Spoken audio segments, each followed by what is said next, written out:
afternoon, everyone. Thank you for coming to today's meeting. Board of Police Commissioners meeting. Today is November 20th. We don't have a quorum, so I'm going to ask if we could please have the chaplain give the invocation. Chaplain Hetty Grady. Yes. Thank Good you. afternoon, everyone. Good afternoon. Hey, to the board and the chairs and DPD that's in the room, and to all those that are in the room, let us pray. Most kind and gracious God, we thank you for this day. We thank you for this moment. We thank you for this hour. We thank you for all those who have assembled on today, oh God, to handle the business at hand. I ask that you be with us, oh God, be with them, oh God, as they discuss business decently and in order, and all things well, according to your word, your will, and your way. In Jesus' name I pray with respect to other faiths. Amen and thank God. Amen. Thank you. Amen.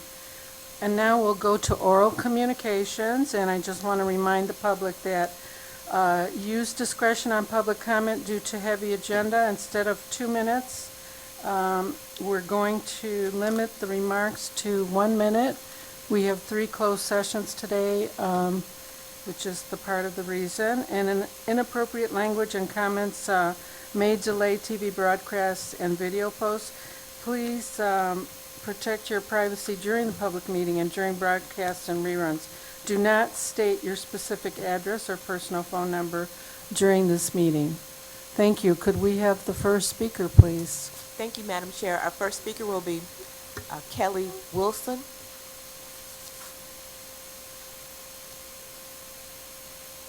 Good afternoon. For 14 years, I've attempted to report clear documented corruption surrounding the homicide of my brother. Each time I was deliberately redirected back to the very detectives and officers who misconduct and falsified ballistics and fabricated narrative created this injustice. This is not procedure, this was cover-up. Today I'm placing the evidence directly and exclusively into your hands. You can no longer rely on internal or redirection departmental excuses or the false belief that someone else will handle it. You are the chairperson. The responsibility and the accountability now sits with you. This packet contains irrefutable proof of evidence tampering, illegal chain of custody breaks, contradictory and scientifically impossible DPD and MSP findings, suppressed ballistic testings, fabricated statements supporting a false self-defense conclusion, and withheld forensic reports. 14 years of administrative obstruction. These are not allegations. These are certified facts supported by the DPD and MSP documentation. I'm making Ma'am, this that is your perfectly time. clear. Thank you. Through the chair. Yes, Commissioner. Ma'am, I don't know if you if you're aware with the conviction integrity unit. Sound like it was something 14 years ago. The Wayne County Prosecutor Office has the conviction integrity unit. You have the University of Michigan Michigan Innocent Clinic, and you have the Cooley Law School Innocent Project. We are not able to investigate anything. As far as yeah, we don't oversee criminal prosecutions. Ma'am, could you Yeah. please come to the microphone so we can hear what you're saying? So I don't know. I'm not trying to get a conviction. I'm not trying to do anything. I thought the police commission was the overseers of the police officers in the police department.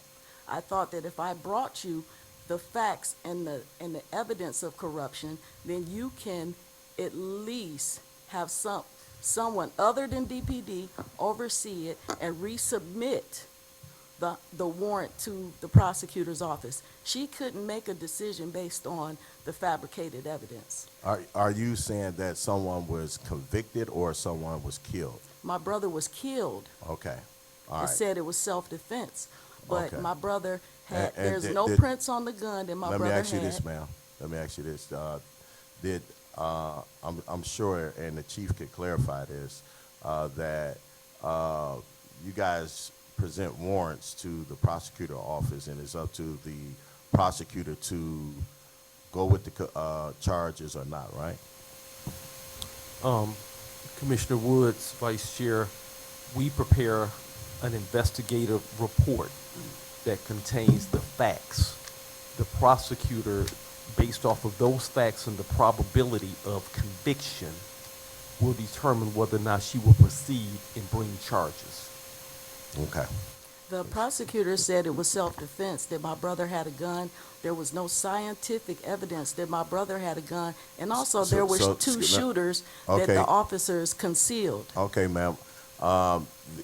If the prosecutor made the decision. Of course. So and you're there's nothing we complicit. can't- So you're telling me that you're going to You be can call it complicit in the complicit, covered-up. I I don't thought know about the today cover-up. that after 14 years, somebody would put an end to this cover-up. I spoke to Commander Bettison when he was a officer back then, and he knew of the corruption because they were trying to burn my brother's clothes. I spoke to him personally, and he told me that was ridiculous.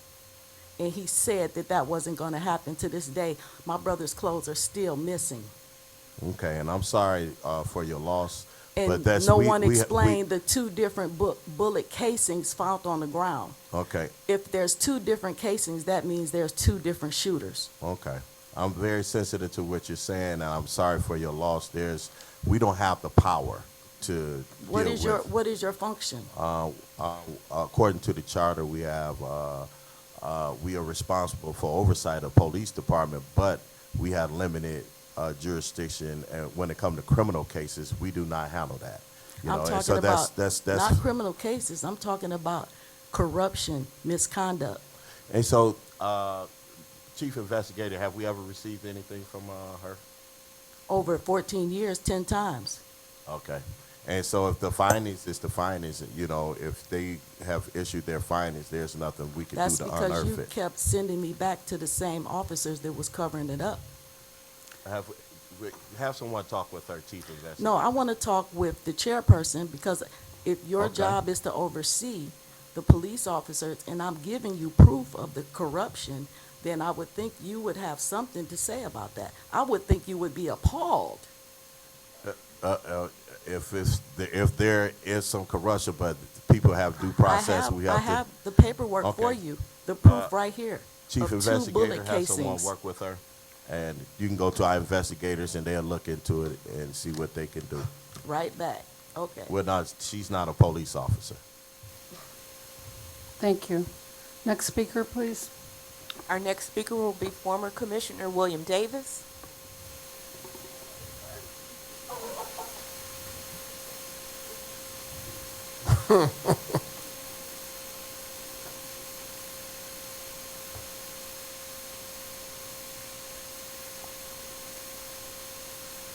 Well. William M. Davis, former police commissioner. I'd like to once again ask y'all to have a more active role. I know I just recently talked to the chief in Metro Detroit ALPAC.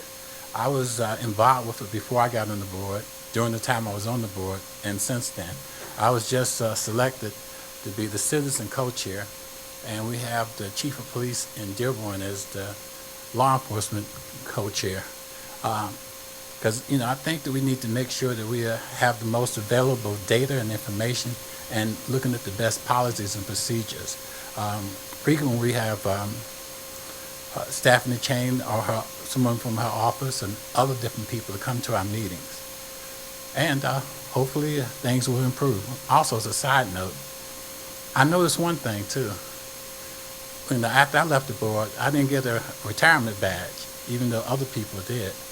You know, sometimes I think it's because I pointed out questionable practices from some board members that had leadership. Thank you. Thank you, Commissioner. Next speaker. No, hold on, before we move. I'm sorry. I'm That's okay. I'm Commissioner- drilling. I'm sorry. Go ahead, Commissioner Banks. Vice Chair, you know what I mean? Go ahead, Commissioner. Okay, through the chair, let's make sure Commissioner Davis get his retirement badge. If other people got their retirement badge, he deserved one too. That'll only be right. So let's make sure. Who? Well, let's make sure the both of them get their retirement badge. That's only right. That's integrity of the board. Madam That's just Secretary, will you integrity. please follow up with both former Commissioner Brown and former Commissioner Davis? They should have both gotten a retirement badge. Wonderful. Thank you. You're welcome. Next speaker, please. Was there anyone else in the room?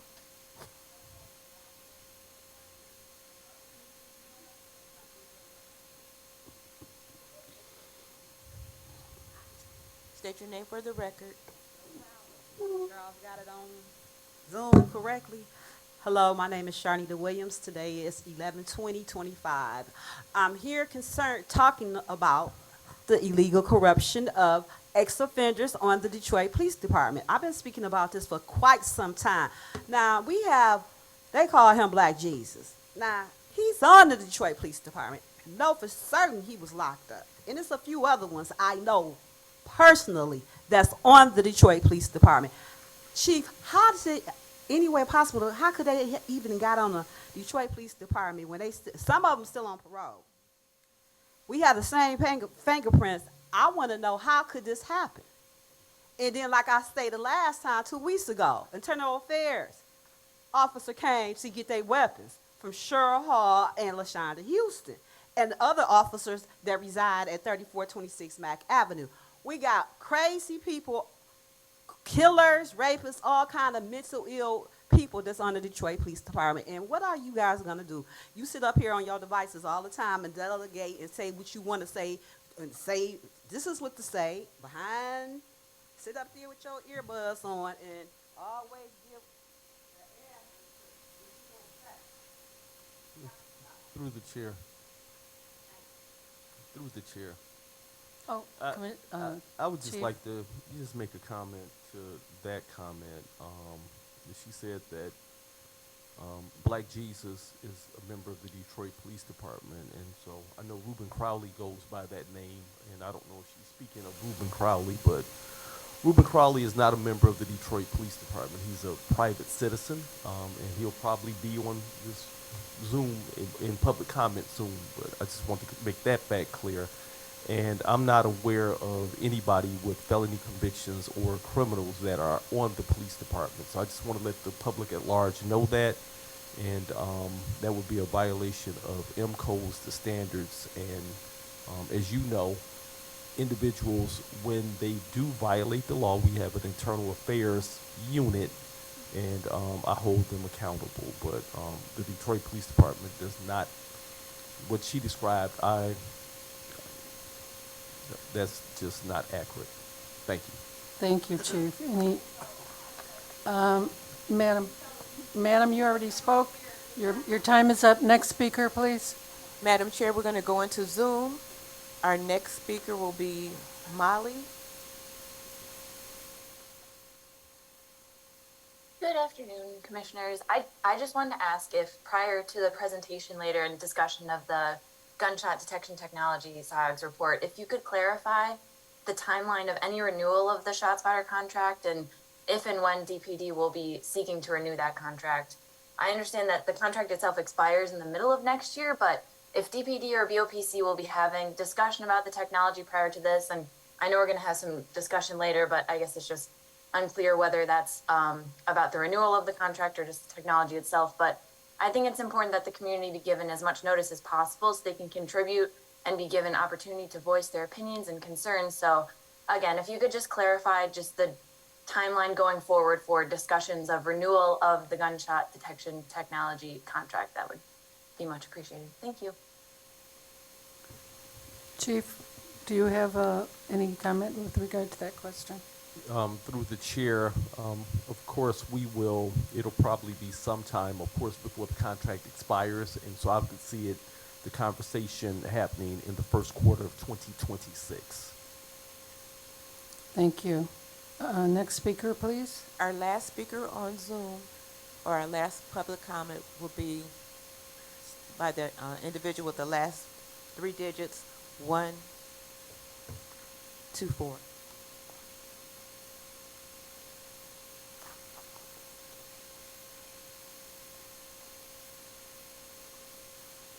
Good afternoon. May I be heard? Yes, you may. Okay. Hello, Chief Pedersen. Joanne Warwick here.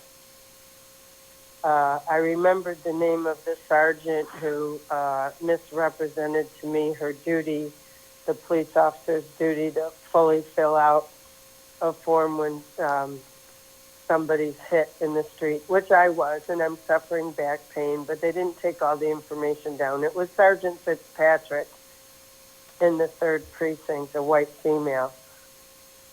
I also want to say I understand why people leave. It's disheartening to hear people say they had a family member murdered and it wasn't properly investigated.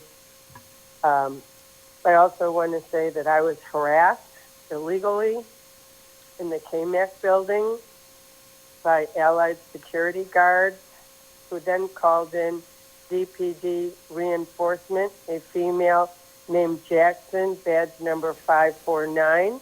I have her on camera appearing. That was your last speaker?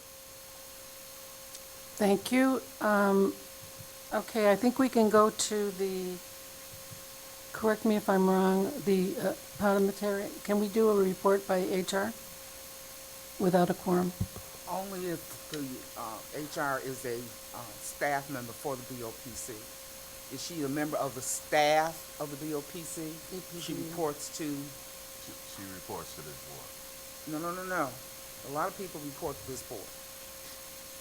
Is she a staff member? Does she work in this building in the BOPC office? No, Not in the office. no. So unless the attorney has a different definition, I believe... We're not voting. Yeah, well, I'm sorry. Chairperson and vice chairperson, I don't have my charter in front of me, but the BOPC does appoint her. Yes. Yes, she is appointed by the Board of Police. I'm going to defer to you. Okay. All right, yeah, so I think we can take the Human Resources Officer's report. All right, can we do that next on the agenda, please?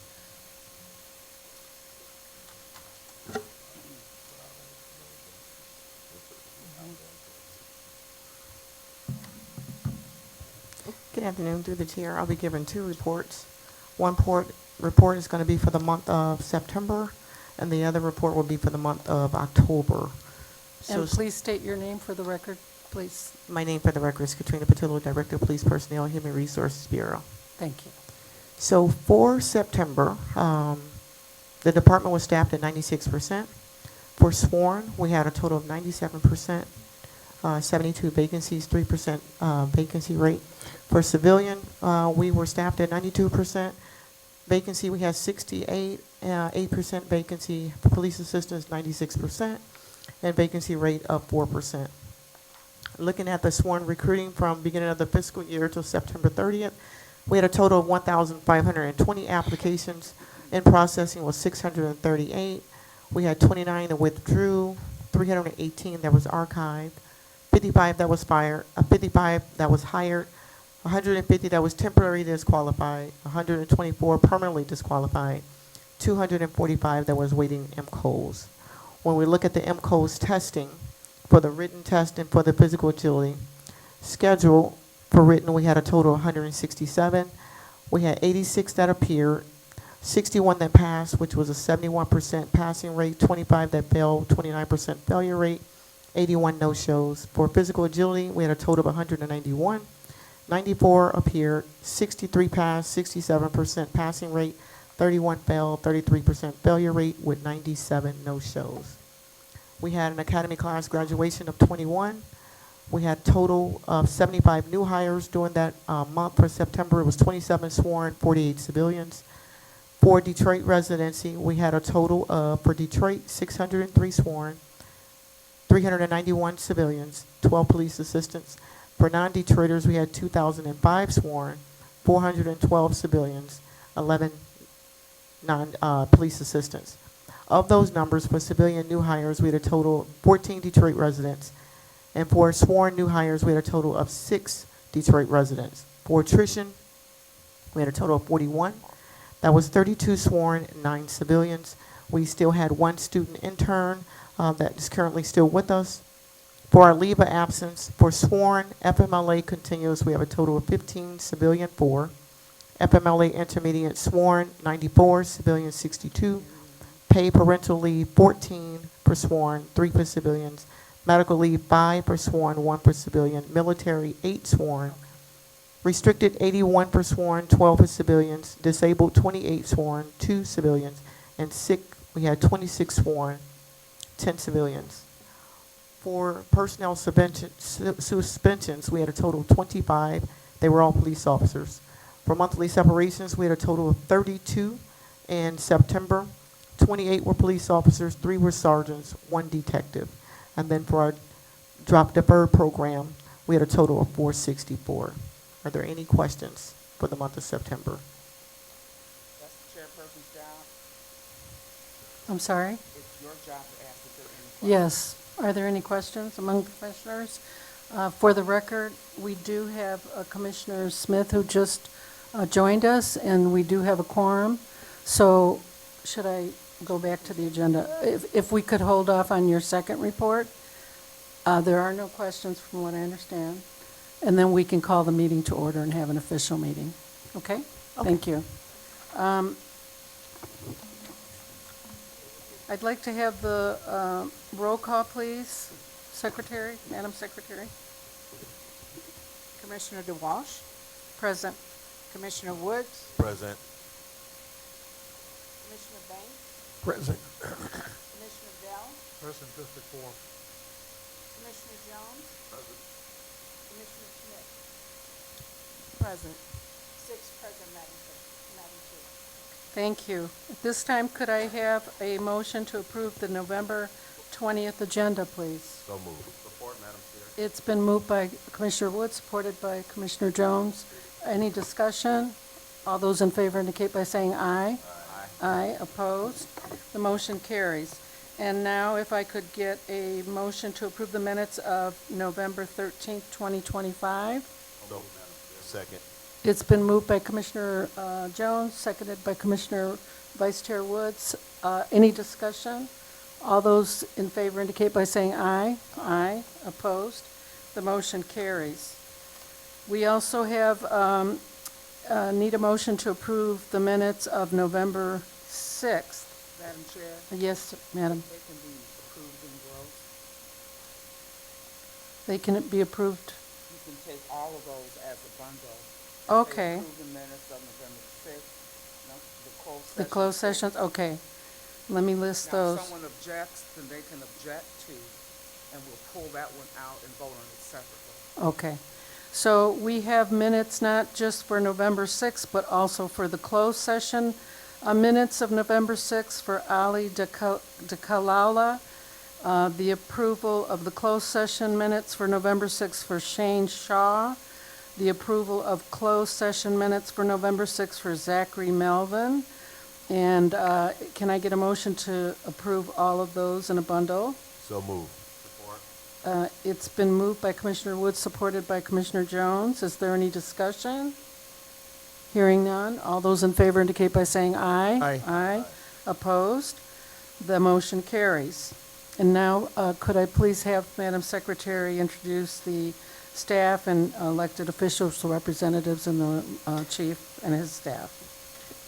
Madam Chair, through the chair, present Corporation Counsel Conrad Mallett, Drew Freeze, Felicia Tyson, Janya Underwood, Teresa Blossom, Mary Barber, Candace Hayes, Armicia Joshua, Dior Mathis, Armani Arnold, Dr. Francis Jackson, parliamentarian, Chief Investigator Jerome Warfield, OCI Supervising Investigator LaSonia Sloan, DPD HR Director Katrina Patillo, our Chief of Police, Todd Bettison, is here today.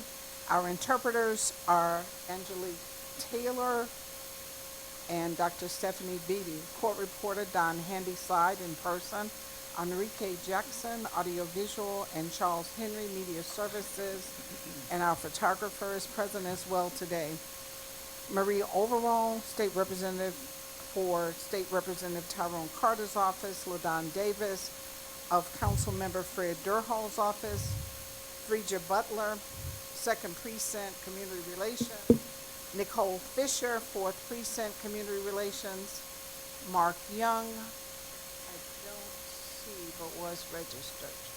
Ron Thomas of DPOA, and former Detroit Police Commissioner William Davis are those that are registered at this time, Madam Chair. I'm sorry? County Commissioner, I'm blinded by the light. I apologize. Tracy Miller? Wayne County Commissioner Tracy Miller is also present. Angelique Peterson Mayberry. I'm sorry? Her name is Angelique Peterson Mayberry. I apologize. And I also want to acknowledge Commissioner-elect Watts here, as well as Commissioner-elect Lavish T. Williams. All right. Thank you, and congratulations. Look forward to working with you both. At this time, thank you, Madam Secretary. At this time, under my report, we have a resolution honoring Reverend Horace Sheffield III. I've asked Commissioner Woods if he would please read that resolution.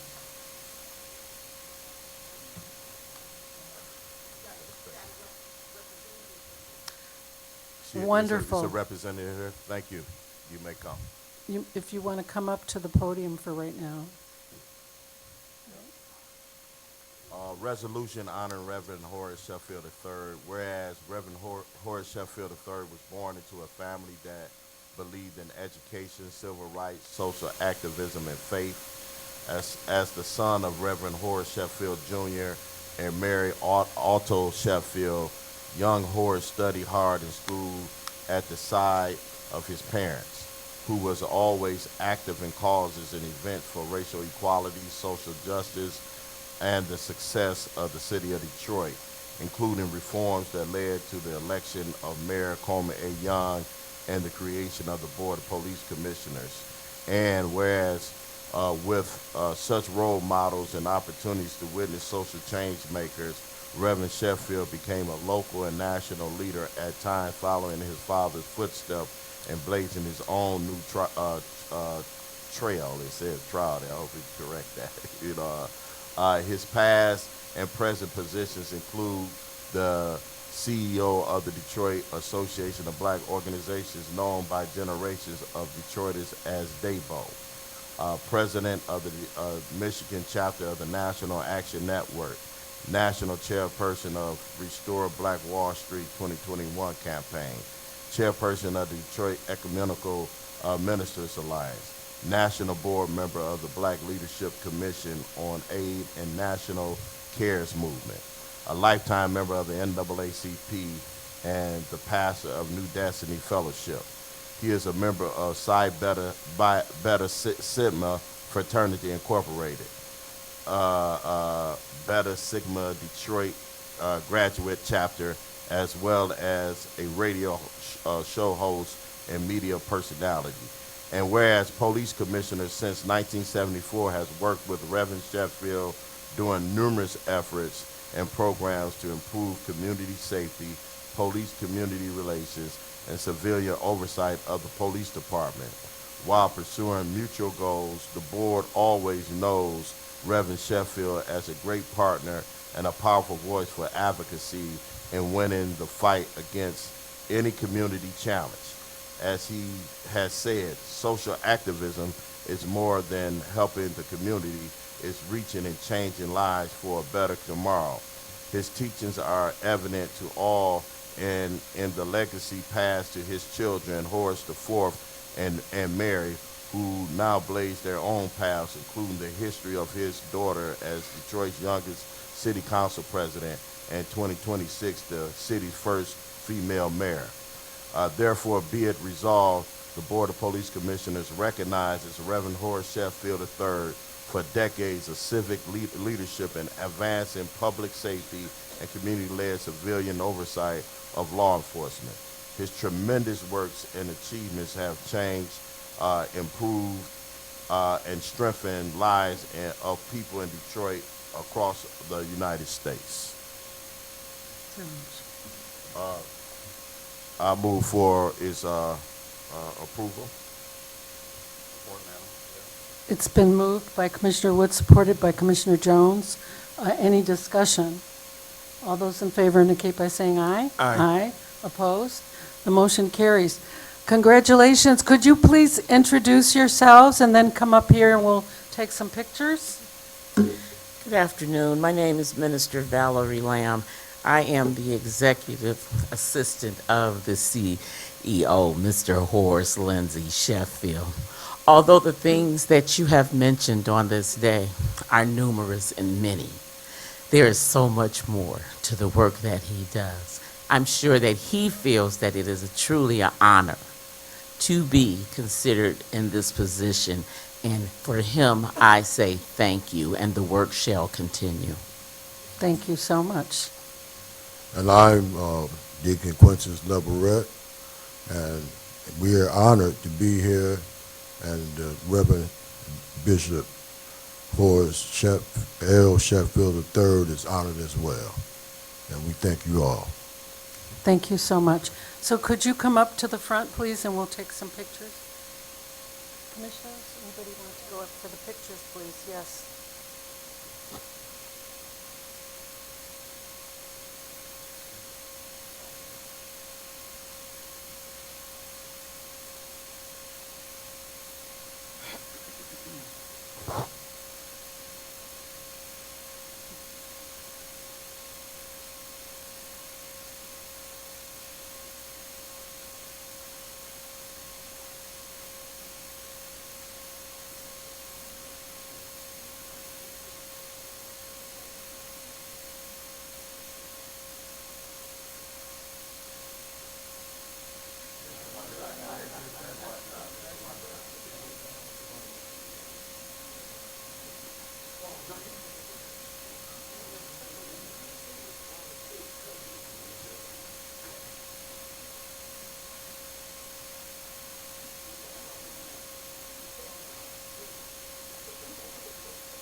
Thank you, everyone. Also, we also have some certificates that we want to present today. Certificates of appreciation, and I would like to ask, I have three, and I would like to ask the three of you to come up when I call your name so that we can take pictures as well. So we have a certificate of appreciation for... Deputy. Yeah, but Deputy Police. Okay. I guess we're calling Deputy Police Commissioner Sharon Pinnell for exceptional service to residents and community organizations in the 7th Precinct and enhancing public safety through stronger police community relations in our city. 2nd Precinct. And that's Ricardo Moore that calls me the deputy mayor. Okay, That's my Deputy nickname. That's my Chief Police nickname. Commissioner. That's my nickname. Deputy Police Commissioner? That's Ricardo Moore's name for her. That's her minute there. Okay, and then I also want to ask, we have a certificate of appreciation for former Detroit Police Board of Police Commissioner William Davis for exceptional service to residents and community organizations in the 7th Precinct and enhancing public safety through stronger police community relations in our city, presented by the Board of Police Commissioners. And then our third certificate is a certificate of appreciation for Fredia Butler. Yes, for exceptional service to residents and community organizations in the 7th Precinct and enhancing public safety. The 2nd Precinct. The 2nd, all of them. Oh, is that's the Precinct, 2nd? District 7. District 7, 2nd Precinct. Okay, we're gonna have to fix that. You gotta fix hers. Okay, so it should be 2nd Precinct, correct? Yes. 2nd Precinct. Nothing but the best. and enhancing public safety through stronger police community relations in our city, presented by the Board of Police Commissioners. So thank you all for your service to our community.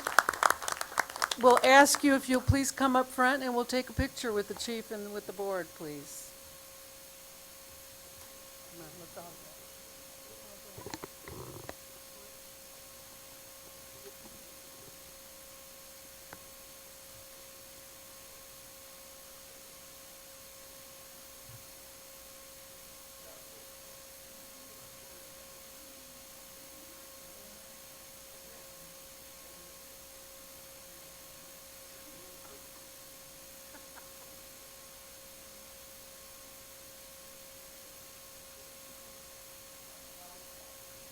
Wow. How long? How long?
Okay, those certificates will be changed to the second. Thank you all so much. And now the floor is for the chief to give his report. Thank you. Through the chair and to the audience, I'll start off with giving a crime update as to where we are. And criminal homicides, we're down 12%, and in all of our categories of violent crime, we're still down compared to the same period in time as of last year. Another crime that definitely brings distress, sexual assault, we're down 23%, and so 125 fewer sexual assaults compared to the same period of time last year. Aggravated assault, and also known as felonious assault or assault where a weapon was used, down 6%, and so 507 fewer aggravated assaults. The crime of robbery, down 19%, and 200 fewer robberies occurred in the city of Detroit. Burglary, down 11.5%, 482 fewer robberies of burglaries occurred. The category of larceny, which is theft of property from another person, we're down 3.8%, so it's been 526 fewer larcenies in the city. A big category where we've seen a large decrease is motor vehicle theft, which affects probably everybody at some point in time during their life. Motor vehicle theft, we're down 23.8% for a total of 1,778 fewer motor vehicles being stolen in the city of Detroit. Hopefully that'll transpire and help out with everybody's car insurance as well. Total Part 1 crime down 8.1%, property crime down 11%. When we separate the category of non-fatal shootings, of where a person is shot and doesn't die, they survive, we're down 25.9%. So it's been 146 fewer persons shot that survived in the city of Detroit. And the category of carjacking, which we trended down, it continuously goes down, and we're down 39.7% compared to last year this time. So we've had a total of 48 fewer carjackings this year compared to last year. Last year this time we had 121 carjackings. This year we're sitting at 73 right now. So our officers, the support that I've gotten from the Board of Police Commissioners, that I've gotten from the mayor and from the city council and from the citizens at large, is really paying off tremendously. I wanted to stress the property crime aspect of it as well, because oftentimes in the city you'll hear us talk about the violent crime because that gets so much attention, but we're equally concentrating on property crime as well to ensure that we give our citizens relief. Of a notable case closure that we just recently had also is this week we had a Detroit man charged in the death of a 3-year-old girl. It happened back in November of '24. It was alleged the defendant of Mr. Spivey fatally assaulted a 3-year-old girl in the area of 96 and Telegraph. And so we were able to get charges brought on him. The prosecutor signed the warrant for felony murder and first-degree child abuse. And so our officers at the SVU work very, very hard. They have one of the highest closure rates of any department. And so that's sexual assault unit, our child abuse unit. And so they do a tremendous job there as well. And so on Friday, November the 14th, he was arraigned in 36th District Court. Detroit PAL, on a lighter note, we continue our outreach efforts with our youth. On Monday, November the 17th, students at the Vista Meadow and Bagley Elementary School visited the Detroit Police Training Academy for Detroit PAL's Critical Conversation Series. And that's a conversation that we have with our youth officers and also our youth, keeping us definitely connected. Looking forward to tomorrow night. We're kicking off the Christmas season, the holiday season, and so tomorrow is tree lighting ceremony. And so we expect over 100,000 people to come downtown Detroit to enjoy the annual tree lighting ceremony at the beautiful Campus Martius Park, downtown Detroit. It kicks off at 4 p.m. and it goes until 9 p.m. And at 9 p.m. the lights go off. But I will tell you, if you want to see the Christmas tree actually light up, you need to be right there at 7:15. I'm being told that's what time the tree light will be lit. So I'll be there. It's a fun family event, and we have officers deployed, and we're utilizing all of our resources to ensure that we keep folks safe.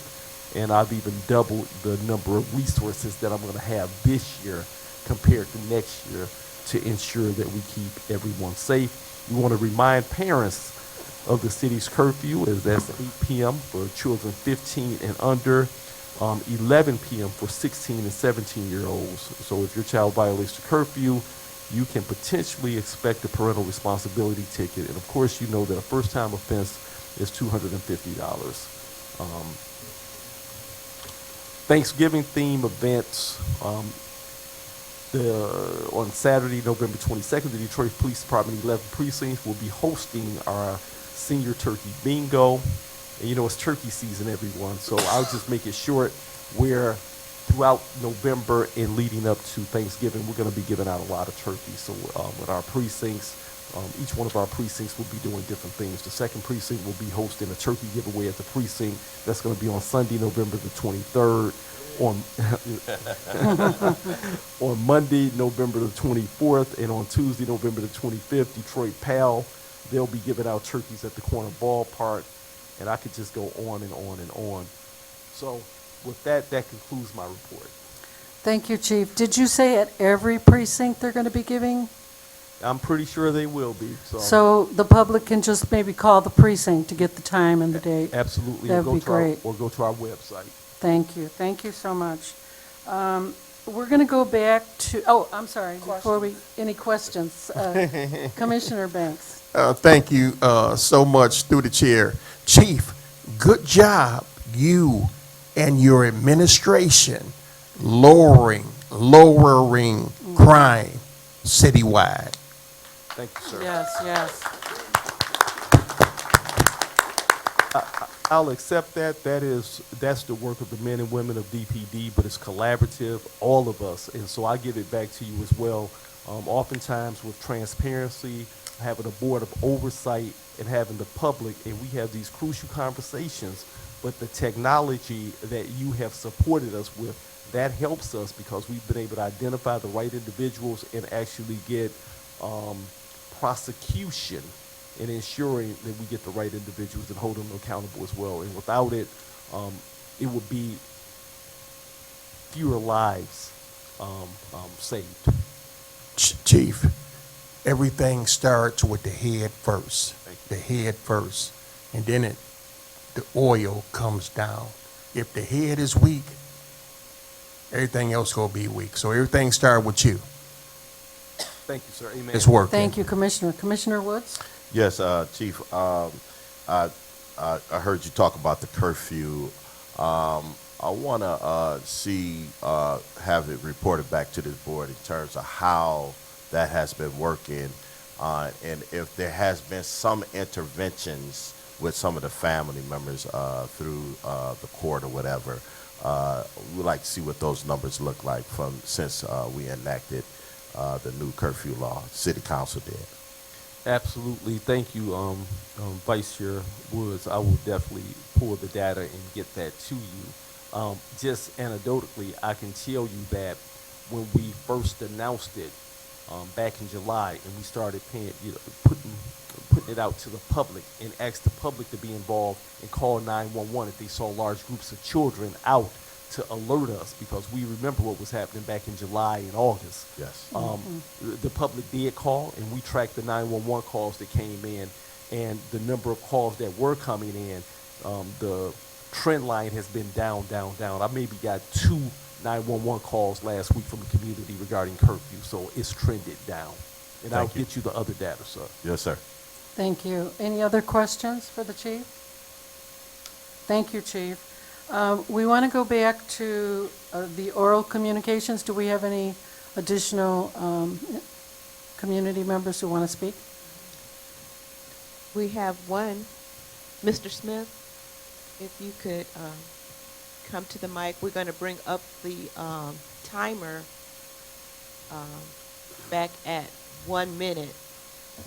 It'll be just a moment. We'll pull it right up. And then when we get ready, Mr. Smith, if you could state your name for the record. In just 1 moment.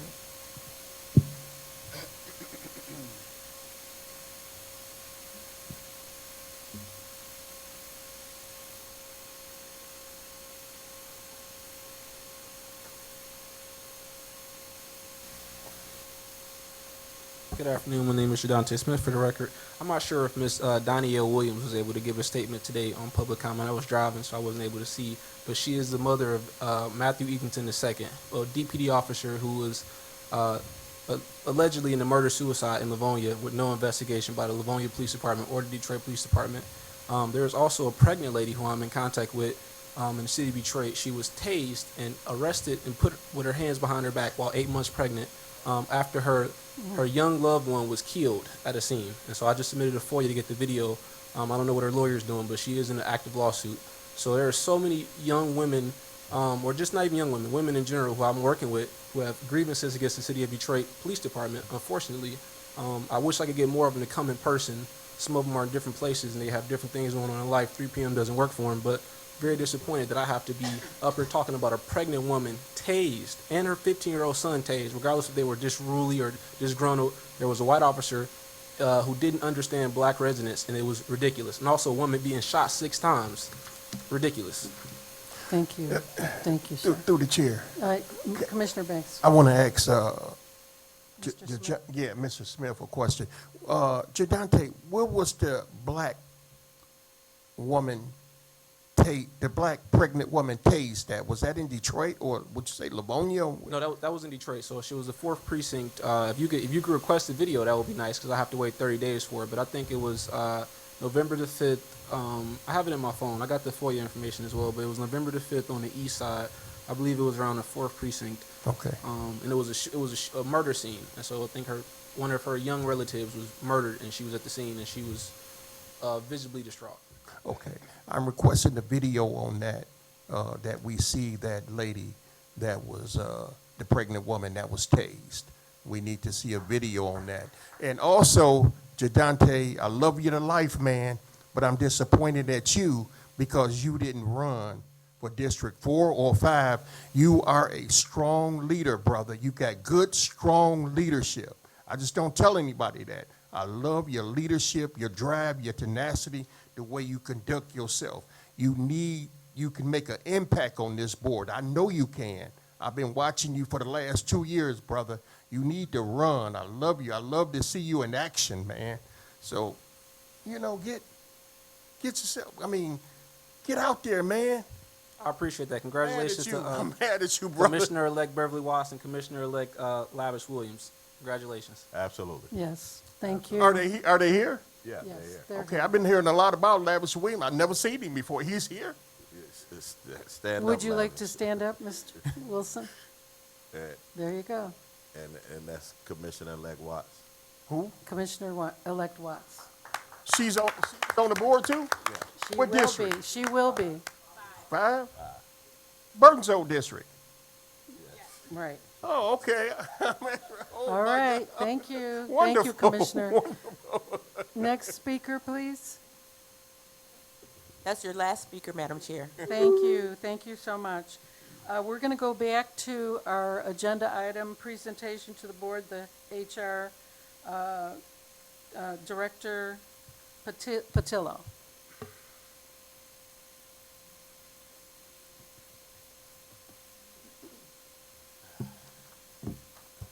Good afternoon again, and through the chair, I'm Katrina Patillo, Director of Police Personnel, Human Resource Bureau. So now I'll be presenting the report for the month of October.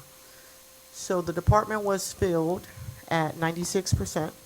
For sworn, we were filled at 97%. We had 86 vacancies, 3% vacancy rate. For civilian professional staff, we were filled at 92% with an 88% vacancy, 68 vacancies. And for police assistants, we were filled at 96%, 4% vacancy rate. For the recruiting fiscal year, beginning of the fiscal year to October 31st, we had a total of 1,800 applicants. 594 was in processing, 61 withdrew. There was 1,017 that was archived, 73 candidates hired. Temporary disqualified was 208. Disqualified permanently was 154, and awaiting MCOs was 176. For MCOs testing, written and physical agility tests for the month of October. Scheduled for written, we had a total of 196. 119 appeared, 87 passed, which was a 73% passing rate. 32 failed, 27% failure rate, and 77 no-shows. For physical agility, we had a total of 192 scheduled. 102 appeared, 68 passed, 67% passing rate, 34 failed, 33% failure rate, and 90 no-shows. We did not have any academy graduates that month. For total new hires, we had a total of 26, 6 sworn, 20 civilians. For Detroit residency for October, we had, for Detroiters, sworn 600, 398 civilians, 12 police assistants. For non-Detroiters, we had 1,996 sworn, 405 civilians, 10 police assistants. Of those numbers, for civilian professional staff new hires, we had a total of 14 for Detroit residents. For sworn, 6 Detroit residents. And we still have 1 intern for the month of October. For attrition, we had a total of 38, 16 sworn, 21 civilians, 1 police assistant. And for our leave of absences, restricted duty, for FMLA continuous, for sworn, we had 16 civilian professional staff, 5. For FMLA intermediate, sworn 99, civilian 70. Paid parental leave, 12 sworn, 1 civilian professional staff. Medical leave, 3 sworn, 1 civilian. For military, 13 sworn. Restricted, 68 sworn, 11 civilian professional staff. Disabled, 35 sworn, 3 civilian professional staff. And sick, 26 sworn, 7 civilian professional staff. For the total number of suspensions, we had a total of 25, all police officers. For separations, we had a total of 16, 14 police officers, 1 sergeant, 1 detective. And for our deferred drop program, we had a total of 464. We, tomorrow we'll have an academy or academy class orientation. We have new candidates that will begin on Monday. And then also we are partnering with Wayne State Criminal Justice Program. We're going to be taking on several of their interns. They're going to be interning with the department for intern credit that they need to graduation. So we have several sophomores, seniors and juniors that are going to be interning with us beginning in January. And then we're also continuing to recruit. So if you have any events that you are interested in us attending, please reach out and let us know. Pending any questions, that concludes the HR report for the month of October. Are there any questions for the director? Any questions? Thank you so much for your report. Thank you.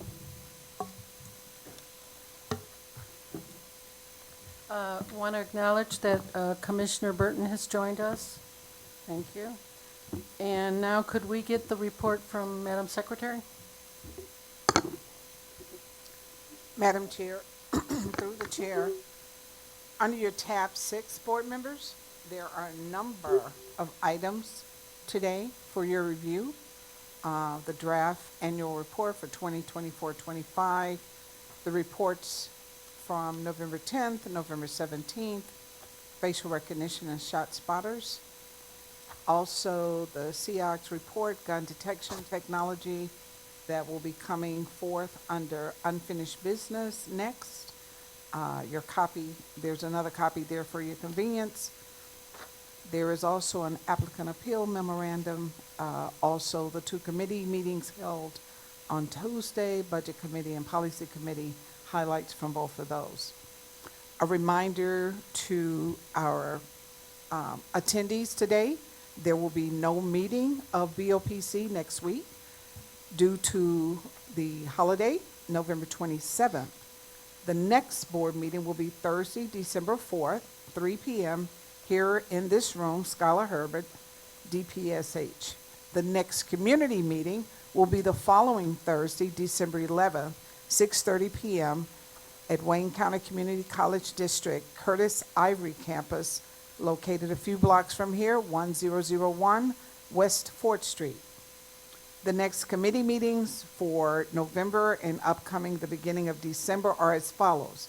Policy Committee, Tuesday, November 25th, 5 p.m. Then on Monday, December 1st, at 4 p.m., the Budget Committee, and on that same day, Monday, December 1st, at 5 p.m., will be the Policy Committee meeting. Those are the announcements and the report for today, Madam Secretary. Madam Chair. I Madam Chair. apologize. Thank you.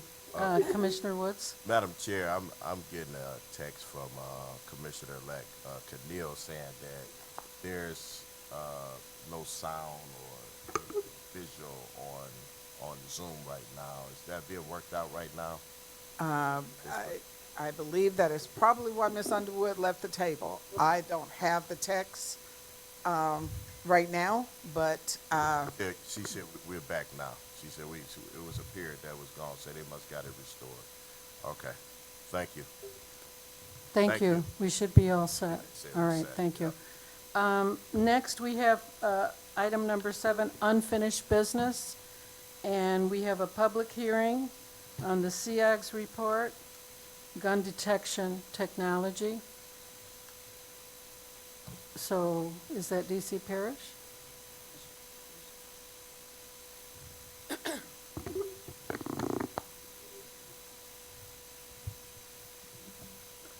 Good afternoon. Good afternoon. Before the board is a CEOGS report. This is not the first ShotSpotter CEOGS report that this board has reviewed. The board will recall that a couple of years back, the board approved a ShotSpotter CEOGS report. Excuse us 1 second so we can get to it. Madam Secretary? the report is under your tab 6. Oh, 6, okay. As I was saying, this is not the first CEOGS report that the department has presented to the board for approval a couple of years back in 2022, if I'm not mistaken. The board approved a CEOGS report for ShotSpotter technology in accordance with the CEOGS ordinance.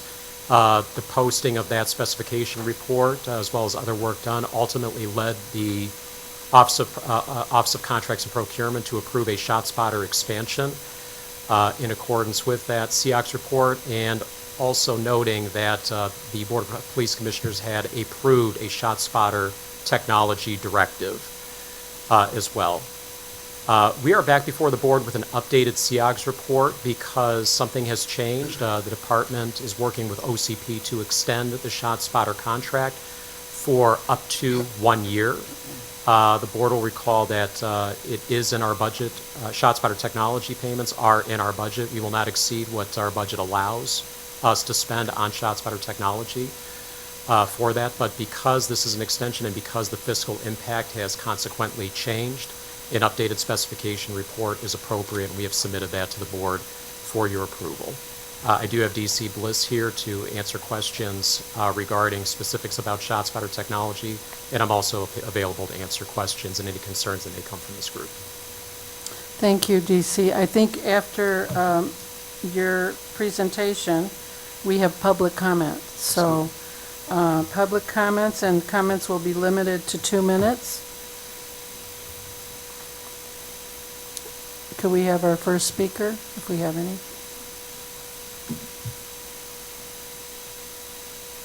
Is there anyone in the room? If not, we'll go into Zoom.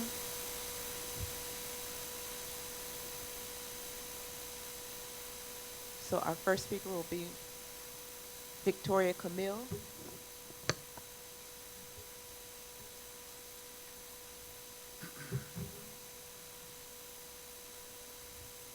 Good evening, Commissioners. Are you able to hear me? Yes, we are. Before you speak, Victoria Camille is also a commissioner-elect, so congratulations. And thank you so let's much, give Madam her Chair. a hand.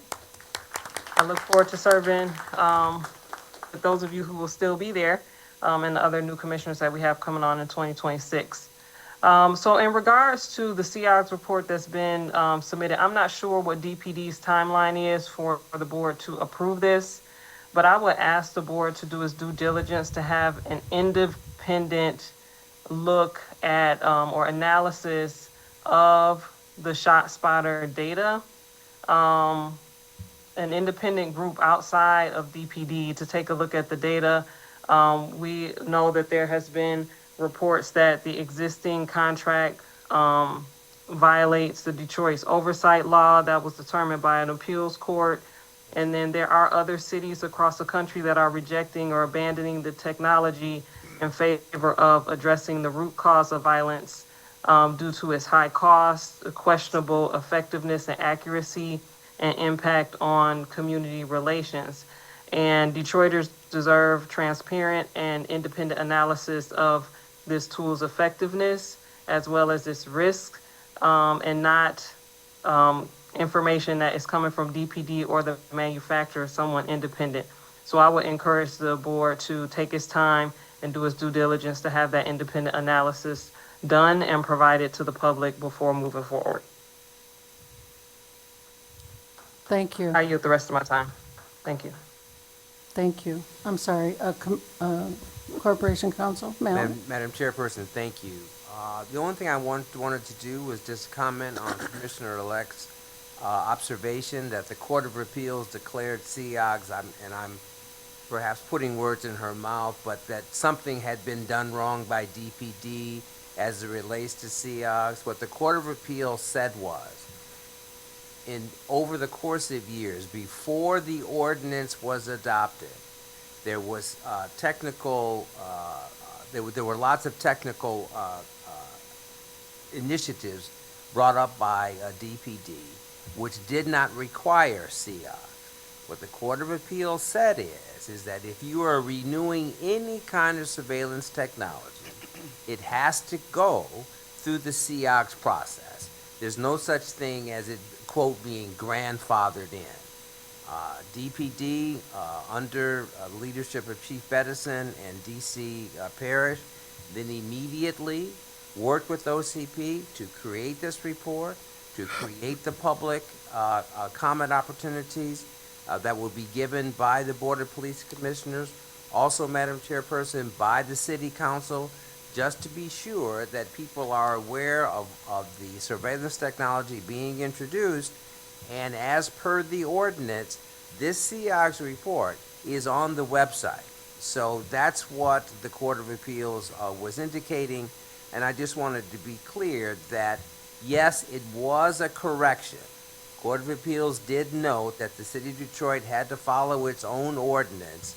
And our interpretation previously had been If it was older ordinance that had been adopted prior to SEOGS, you didn't have to follow the process. The Court of Appeals disagreed, and Madam Chairperson, DPD stepped right in with no hesitation. Thank you. Thank you for that clarification. Are there any questions or comments? Commissioner? I will ask the DC Parish to address that concern.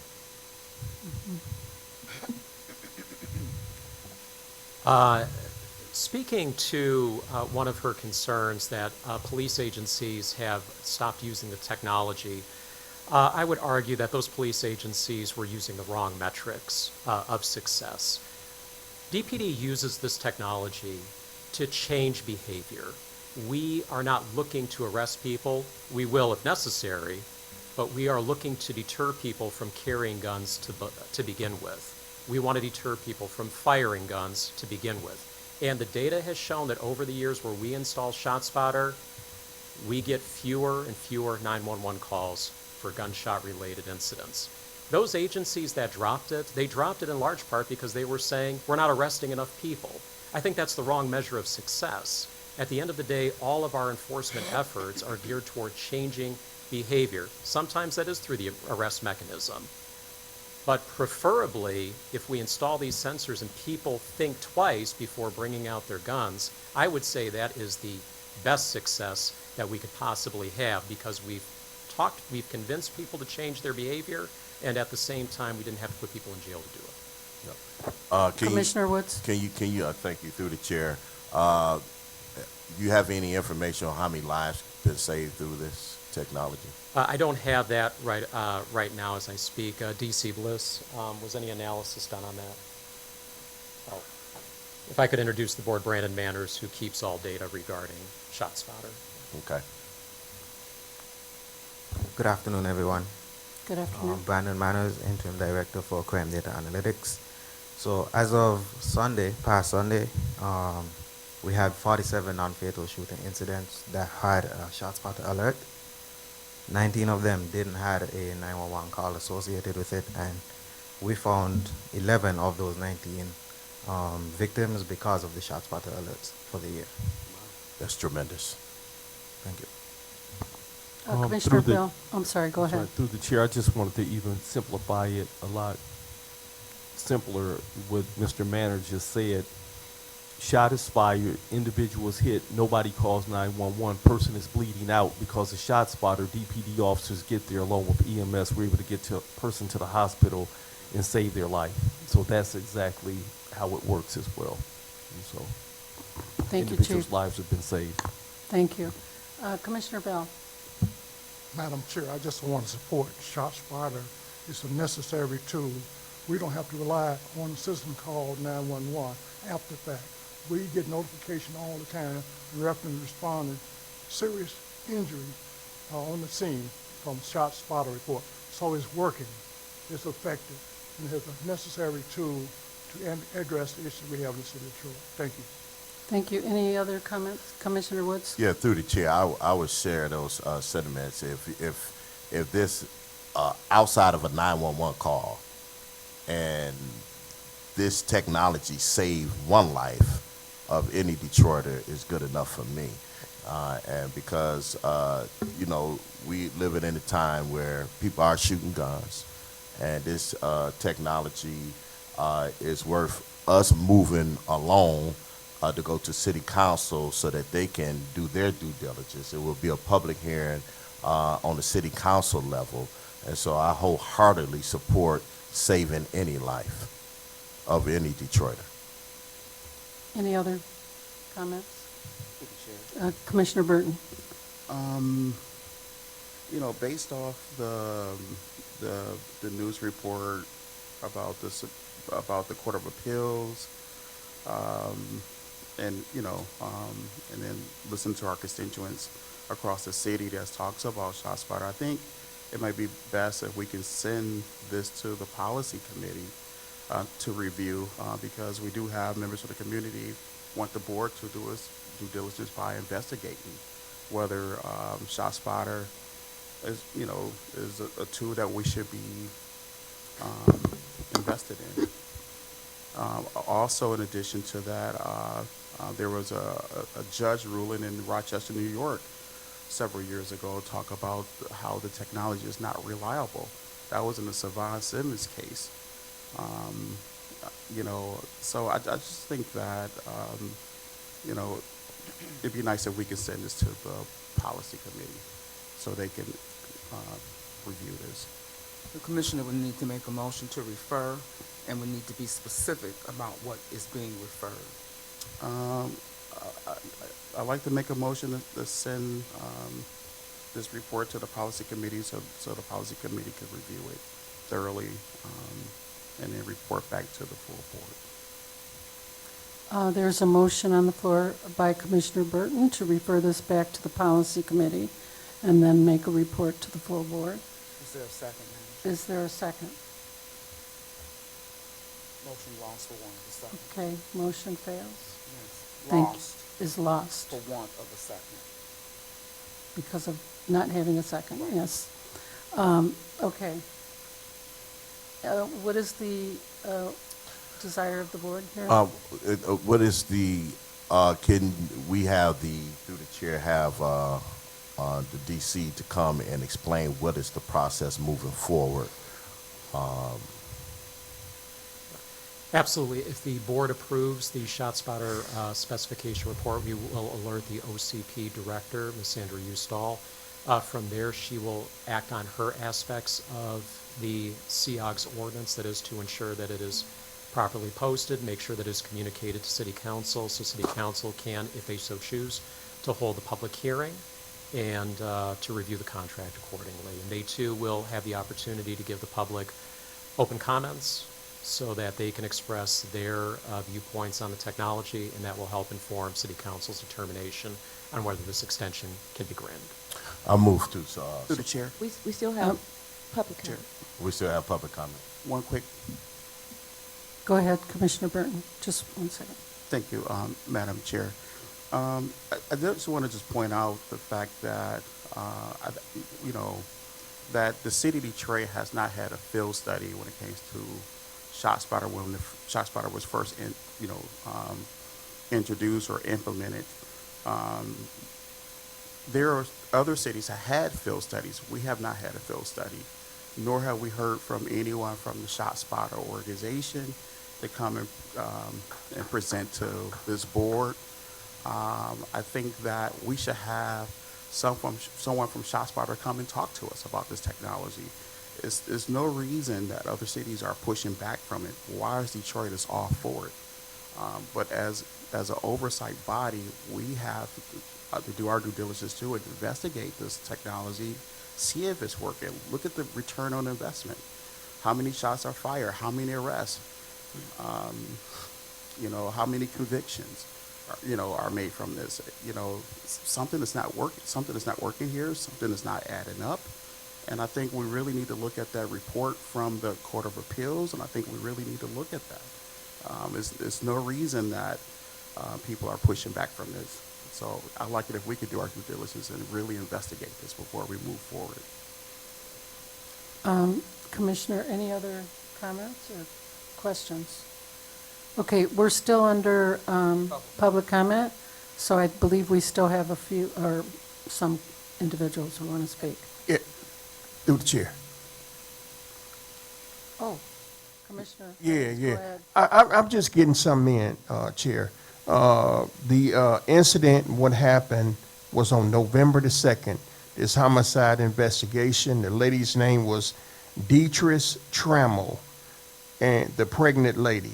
And like I said, I'm requesting that video because I want to make sure that the officer that tased the pregnant woman, that the reasonable amount of force that was needed in that situation, tasing the pregnant woman, we just want to make sure that force was what was needed in that situation. Madam Chair, Thank you. Yes, that issue is not germane to what is currently on the for the agenda. public hearing, yes. Thank We'll you. make note of it. Thank you. Next speaker for public hearing. Our next speaker will be Molly. Okay. I want. Hello again. This is Molly from Wayne Law. I first of all just want to say I think a lot of what was just said speaks to Commissioner-elect Camille's suggestion that an independent analysis to speak on whether ShotSpotter is having these effects that DPD is talking about, someone independent of DPD to analyze the data would be really important, because maybe the technology does save lives, but maybe it also results in more lives being lost because resources are being diverted from other resources. And I just think having an independent analysis is a really important way to determine those facts. Second, regarding that recent case, I think one of the things that was said is that the city didn't give the community proper time to evaluate and comment on the expanded contract. And that's why it's important, in my opinion, to have the report, like today's report, shared more than a day in advance so that the meeting during which it's discussed, community has enough time to review it and give comment. And finally, I just want to return back to the question I asked earlier and ask if we can clarify how the contract renewal that was just brought up is different from the one I asked about earlier, where I think the answer was that it was going to be discussed in the first quarter of 2026, but this discussion is happening right now. So what is the timeline of this contract that we're talking about right now, and how does it interact with the contract that expires next year? Thank you. DC Parrish, could you answer some of those? Yes, absolutely. I am aware of no suggestion. This is the first time I've ever heard anybody allege that ShotSpotter somehow endangers a community more, or there's a greater loss of life because of it. ShotSpotter directs us to where gunshots are, and gunshots are what kill people. So I can't even fathom why someone would suggest that on no basis for such a suggestion. Again, getting back to the contract, this is a contract extension that will be funded within what was approved for our budget for ShotSpotter. We will not exceed that amount. We are hoping to get up to a year extension with that money, but if ShotSpotter does not give us an extension for what 1-year extension for what we can purchase, we will only purchase what we've already been budgeted for. As far as policy, the board has already approved policy for this gunshot detection system. We're happy to have additional conversation regarding policy if that's the desire of the board. But this is not new. We're just trying to get an extension. The board's already approved this process. Thank you, DC. Commissioner, I'm sorry, Chief. And I just wanted to add to the response as far as discussion in the first quarter of 2026. If this is approved, City Council is on recess, or will be on recess, and so it'll be during the first quarter 2026 when the discussion will be discussed via City Council and through that process in an open forum. Thank you. Commissioner Bell? Madam Chair, I would ask the DC to refresh us in terms of when ShotSpotter started. If I recall, it was under Chief Craig Watch. And also, some of us on this board and approved the ShotSpotter program. And we have gone throughout the community. In my district, nobody raised issue about ShotSpotter, period. And this board, we get these comments now, but basically it's been in existence for quite some time. DC? Yes, DC. ShotSpotter technology, if I remember correctly, was adopted in 2017. A ShotSpotter expansion took place in 2022. The CEOGS ordinance was in place by the time we desired to expand ShotSpotter. We did adhere to the CEOGS process of submitting a specification report to this board and getting it approved by this board. So no, and we did work with the board to develop ShotSpotter technology. A policy regarding ShotSpotter technology in advance of presenting our expansion contract in 2022. Then Chief of Police White, myself, and other members of the department went out on the road regarding ShotSpotter. We did town halls, we visited community centers, we visited churches because we wanted to hear from everybody regarding any concerns they had. Ultimately, this was presented to City Council. City Council approved the technology, and we've been operating off of that contract since. This is just a renewal. An extension, rather. Thank you. Thank you for that timeline. Commissioner Do we have Woods. some more speakers? Mr. Smith. Okay, and before we go to him, let me ask you this. Are you getting a kickback from ShotSpotter? Absolutely not, sir. Are you, you come here and just lie to us about this technology and saying that it found 11 people who didn't have 911 calls? No, sir. We collect a lot of data regarding this. We will only report the truth of the matter. Yeah, you wouldn't put your reputation and your career on the line for something like this, would you? Not my reputation, not my career, and certainly not my bar card for it. No, absolutely. Thank you. Thank you. Did you say we have one more speaker? Yes, please. So just to be clear, Commissioner Bell, the ShotSpotter technology started in 2017. No expert, but it was in the 9th precinct, which is District 3, which is not your district. I'm not sure what district you're elected in, but that's Cedric Banks' district. It was in 2 precincts across the city, and I'm sure you didn't walk the red zone, you're the 9th precinct, and ask people in that community if they wanted to see ShotSpotter. I'll bet my bottom dollar. I also want to ask a couple questions. How much is the contract? How many millions of dollars are we going to be spending for 11 lives out of 365 days? As much gun violence as we've had the most dangerous summer to be a young black male under the age of 18 in the city of Detroit that I could ever recall. My mother's a boomer, so she's been around for a very long time, and I would think she would agree with me. She's 72. So I like to say that. Also, when it comes to a lot of this technology, like the SEOX on the mobile surveillance van, just went to city council. Not one member from the Board of Police Commissioners was there to testify about the effectiveness, about what it does. And literally, people from city council just read, the council members just read what is presented in front of them. They don't have any independent research. Just like with ShotSpotter, we don't have any independent research. And to the acumen of Commissioner Burton is techno-racism. It literally just listens. I could have a firecracker. We could go outside. I could have a firecracker, and I could light a firecracker under any ShotSpotter. There's a ShotSpotter on Gratiot and Helen. If I lit a firecracker right outside of that ShotSpotter and I just sit there and wait, the police are going to come. And it's a waste of time. And also, we are not sure how long the footage, how long the audio is kept, who's listening to the audio, what the audio can be used for, and how long it is captured. Also, like we said, like Commissioner Woods, you brought Kim Worthy here before. You never brought anybody from ShotSpotter. We had the Sherman Lee Butler case. You brought Kim Worthy. As busy as she is, many cases she has to prosecute. You haven't brought anybody here from ShotSpotter, and you trying to be funny. I'm so glad I brought my son today because I'm gonna be very, very professional and nice in front of my son. But you knew that was not funny to ask Mr. Parrish, especially after what happened on Tuesday with the allegations made against Mayor-elect. So that was kind of funny, and I liked the way you did that. But there were a lot of backdoor deals, especially with Commissioner Bell and that one-man towing committee. Through the chair. Yes, Commissioner Bell. I just want to inform Mr. Smith, District 4 includes the 9th precinct and also the 5th precinct. I have interacted with it quite some time. We have a police committee meetings there. That's part of my commitment on the east side of Detroit since 1971. Thank you. Thank you, Commissioner Bell. Commissioner Woods. Yeah, through the chair, if we can have the technology guy come back up again, forget his name. From my understanding, you were saying that it was just 11 in a month span, right? No, I said from the 1st of January to Sunday. So from the 1st of January to Sunday. But since we had it, can you give us the numbers, a rough estimate in terms, since we had ShotSpotters, how many non-911 calls that it responded to? No, sir, I didn't go back that far. You didn't go back that far. You did that sampling there. Yes. Okay. Just for this year. Okay. How many responses did it respond to overall since January to then? Do you have that? Not on hand. Okay. All right. How many?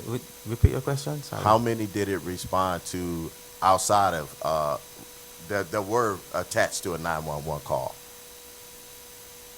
I don't have that information right now. TC, please.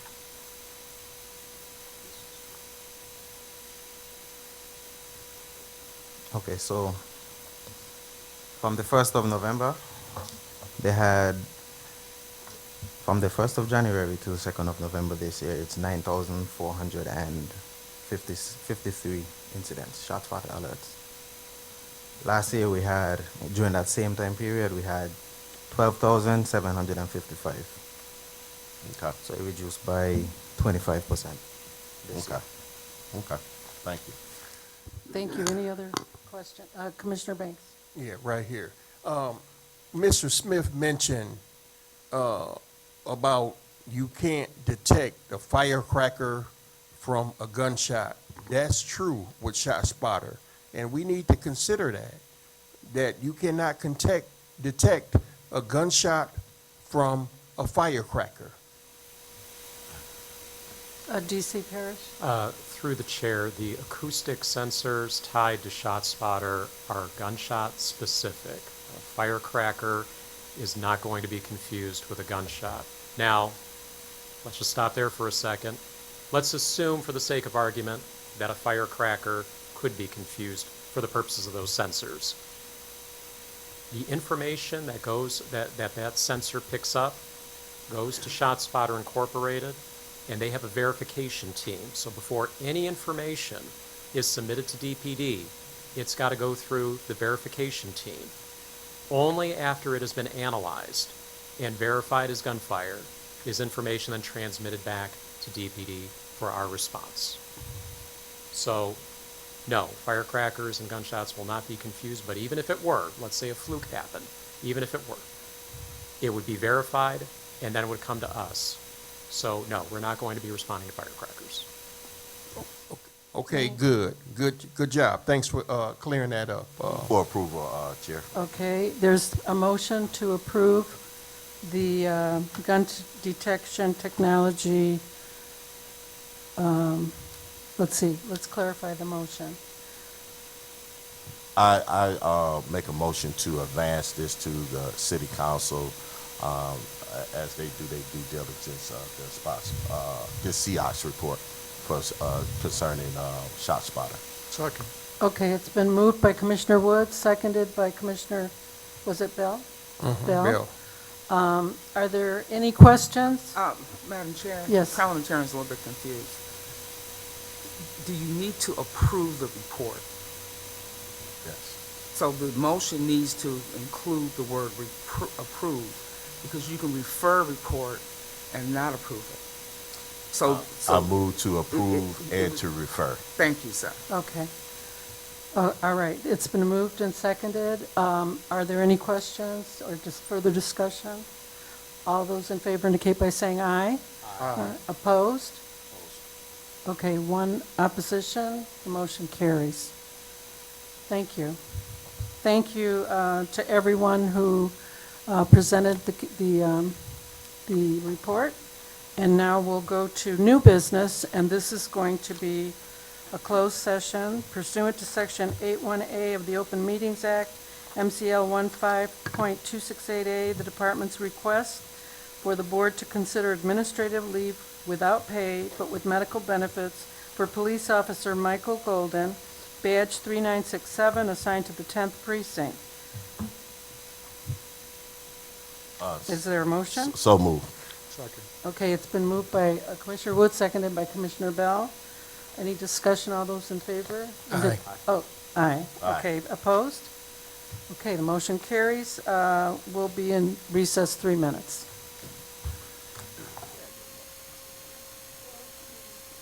Commissioner DeWalsh, Present. Commissioner Woods, Present. Commissioner Banks, Present. Commissioner Bell, Present. Commissioner Burton, Present. Commissioner Carter, Commissioner Jones, Present. Commissioner Smith. 8 present, Madam Chair. Thank you. What is the pleasure of the board? Madam Chair, I make a motion to accept the chief of police recommendation to change the duty status Excuse me? of police officer. Who's No, we could not hear. Okay, I'm sorry. Madam Chair, I make I make a motion to accept the chief of police recommendation to change the duty status for police officer Michael Golden, badge number 3967, pension number 24951, assigned to the 10th precinct to administrative leave without pay but with medical benefits. Second. It's been moved by Commissioner Woods and seconded by Commissioner Bell. Is there any further discussion? All those in favor indicate by saying aye. Aye. Opposed? The motion carries. Thank you. Another item, item B under new business, is a closed session pursuant to Section 81A of the Open Meetings Act, MCL 15268A, the department's request for the board to consider administrative leave without pay but with medical benefits for police officer Ahmad Al-Jabari, badge 249, assigned to the 12th precinct. Is there a motion to go into closed session? So, second. It's been moved by Commissioner Smith, Commissioner Carter, seconded by Commissioner Woods. Any discussion? All in favor indicate by saying aye. Aye. Opposed? Okay, we'll be in recess for 2 minutes.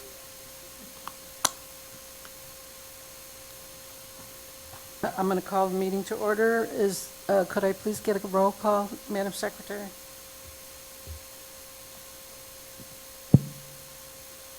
Commissioner DeWalsh, Present. Commissioner Woods, Present. Commissioner Banks, Present. Commissioner Bell, Present. Commissioner Burton, Present. Commissioner Carter, Commissioner Jones, Present. Commissioner Smith. Present. 8 present, Madam Chair. Thank you. What is the pleasure of the board? Madam Chair, I will make a motion to accept the Chief of Police recommendation to change the duty status for Police Officer Ahmad Al-Jabari, badge number 249, pension number 242-592, assigned to 12th precinct to administrative leave without pay but with medical benefits. Second.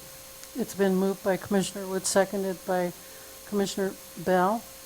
Any discussion? Hearing none, all those in favor indicate by saying aye. Aye. Opposed? Motion carries. Madam Yeah, this- Parliamentarian? Yeah, I don't know if it requires roll call vote, but I know it requires at least two-thirds. 2/3, yeah.